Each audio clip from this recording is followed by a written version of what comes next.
Right, so welcome. Today we're going to talk a little bit about Virtualbox. So by the time you get to this lab sheet, you will have finished with the VMware lab sheet. So you should have configured VMware player to run inside your Prometheus virtual machine. You should have configured the virtual machines inside it, and they should all have IP addresses, and you should have played around with the different networking modes that VMware can support.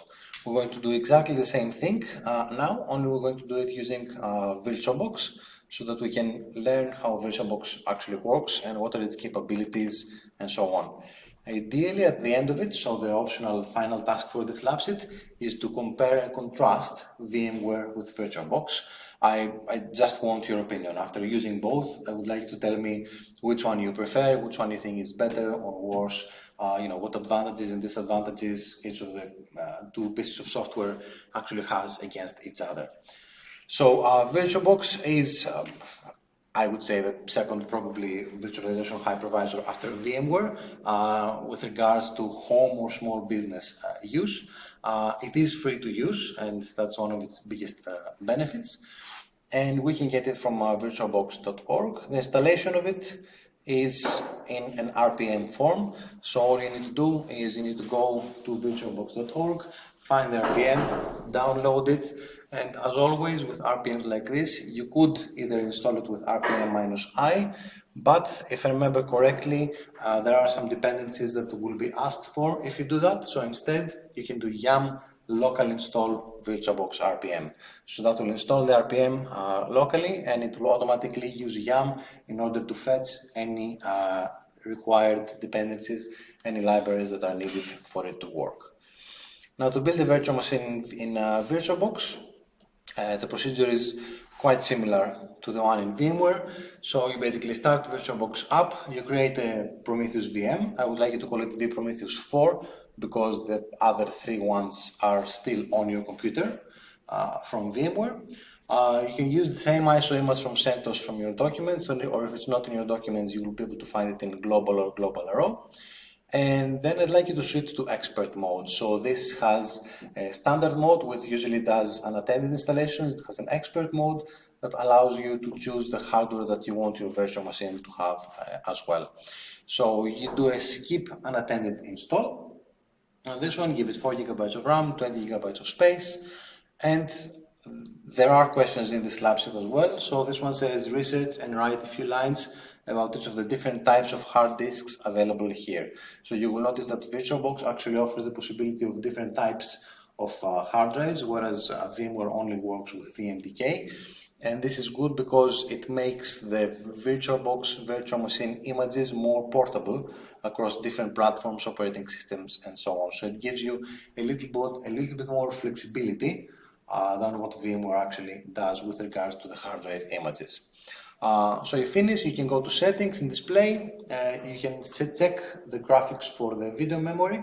I recommend that you change this to 128 megabytes because the monitors are quite high resolution and everything, so you will probably have a relatively high resolution inside your virtual machines, and it's better to give it some RAM for the graphics card for the operating system on the host. It is a bit of a problem with VirtualBox that doesn't do this by default, so it limits the virtual machine that it creates for no reason. So I recommend that you do this. Start the VM up, boot it up, and perform an installation as a GNOME desktop, default partitioning, set the host name, and so on. Once the setup is finished, you can log in, and I would like you to check if you have internet access. So if the network card is not enabled, you need to enable it and set the IP address to automatic DHCP. So I want you to figure out what mode of networking it's working on by default. Once you do that, there is another question that says, could you have performed this setup in an unattended installation just like VMware? Create a new VM, call it vPrometheus unattended 4, and give it a try. Okay. I'll ruin the surprise for you, it won't do it. Or it wasn't doing it last year with just standard CentOS 7 image. I don't know why. Well, I know why, but I won't tell you. So, I don't want to affect your judgment. Now, VirtualBox settings. So VirtualBox has more settings that you can change for the software and for the virtual machines themselves than VMware. So it's a bit more flexible with regards to the type of connections that you can use, the settings that you can use for the virtual machine resources themselves, and so on. So I want you to explore the manager. So there's a VirtualBox manager, there's a network manager as well, and so on. So I want you to go on to those menus, play around, change the settings if you like. I mean, you've just built a virtual machine, even if you do break it, it doesn't really matter that much. The whole point of this exercise is so that you familiarize yourself with the software and figure out what sort of things it can and it cannot do. Shut down the VM, go to settings. What settings can be changed? List and explain the 5 you find more interesting.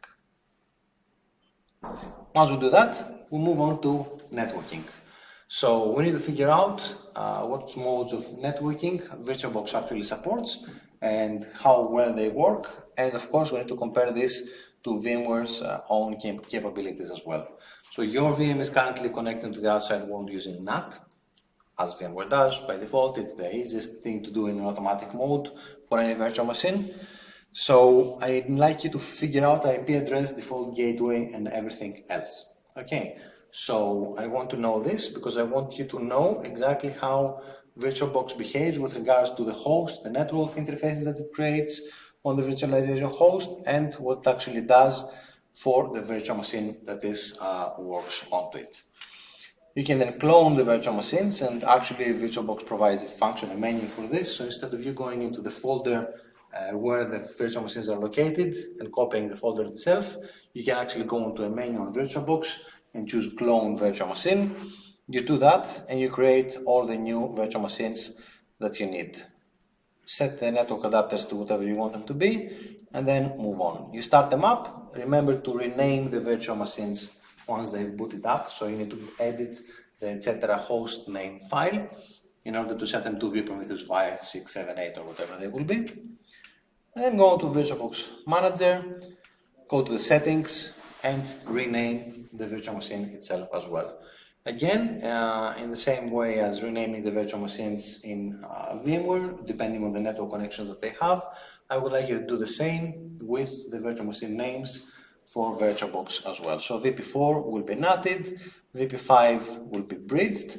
So again, we have a NATed interface, we have a bridge interface or a bridge type connection that allows your virtual machine to have the same, an address on the same network as your virtualization host.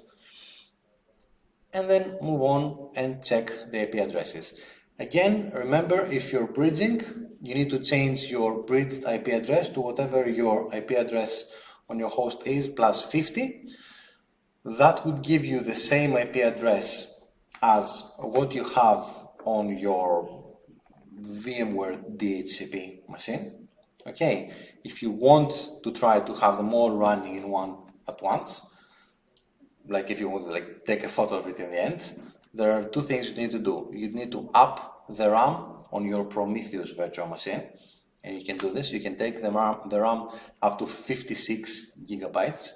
So you can go into the box where it says memory and put 56056.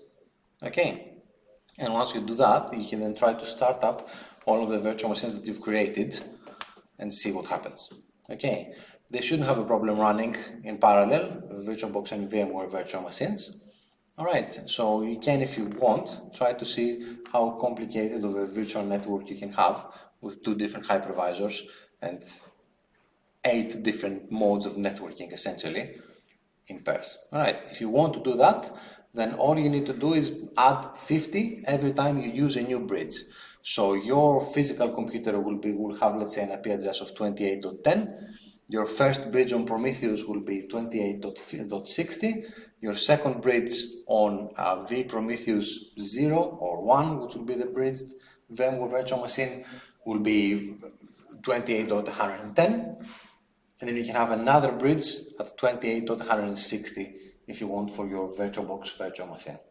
All right, so that's pretty much the reason why we restructure the IP addresses in the lab desk here, so that you can have 3 bridges each plus your physical IP address. All right, so if you want, you can play around and try this out.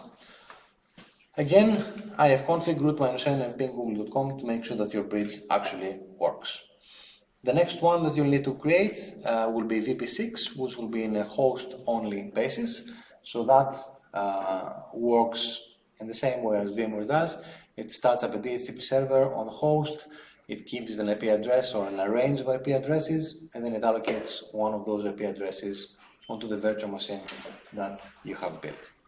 Now once you do that, you have your VP6 virtual machine, and you can then try to customize it. Instead of using the DHCP server, you can assign or allocate the IP addresses statically. You can set them onto subnet 31, and you can give whatever range belongs to you in a2.net subnets file, so that you can actually have customized IP addresses that are different for each of the computers in the lab.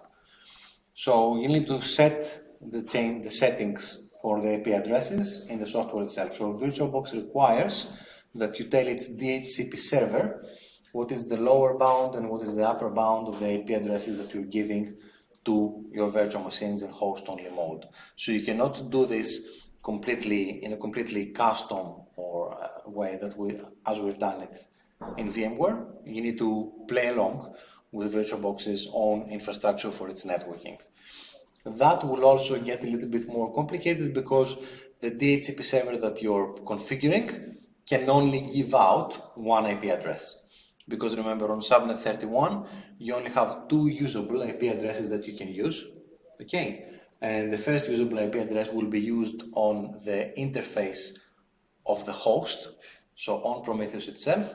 The second usable IP address, you will be using it for your virtual machine that you're building, your VP6. So essentially, you need to tell your DHCP server that the range of addresses that I can give you is from 31.9 to 31.9. Okay, it might seem weird and counterproductive, but it just pertains to the type of setup that we actually have and we're using in the lab. Okay, because we only have two IP addresses. So as you get VP6 going, you should be able to ping Prometheus itself. Okay.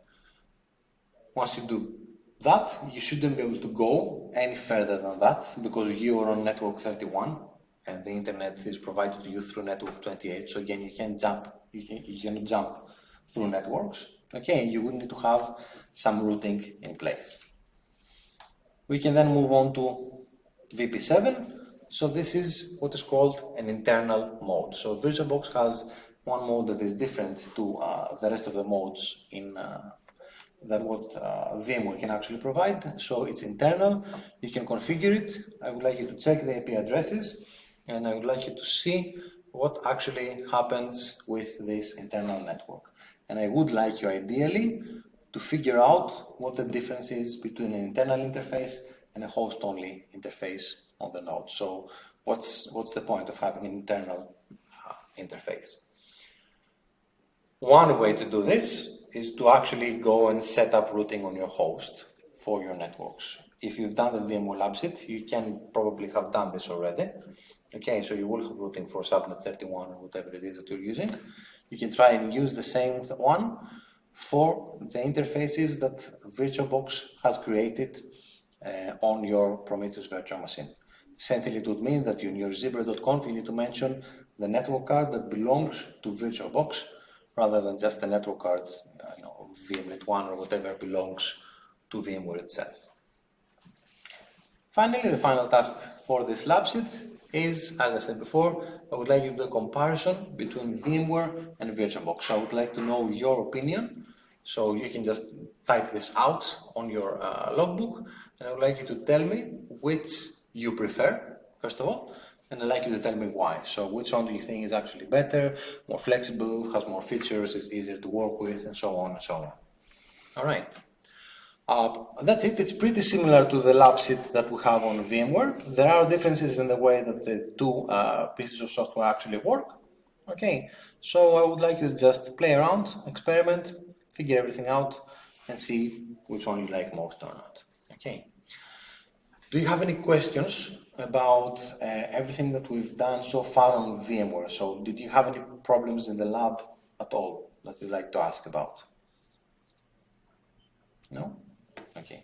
All right, that's it then. Thank you very much.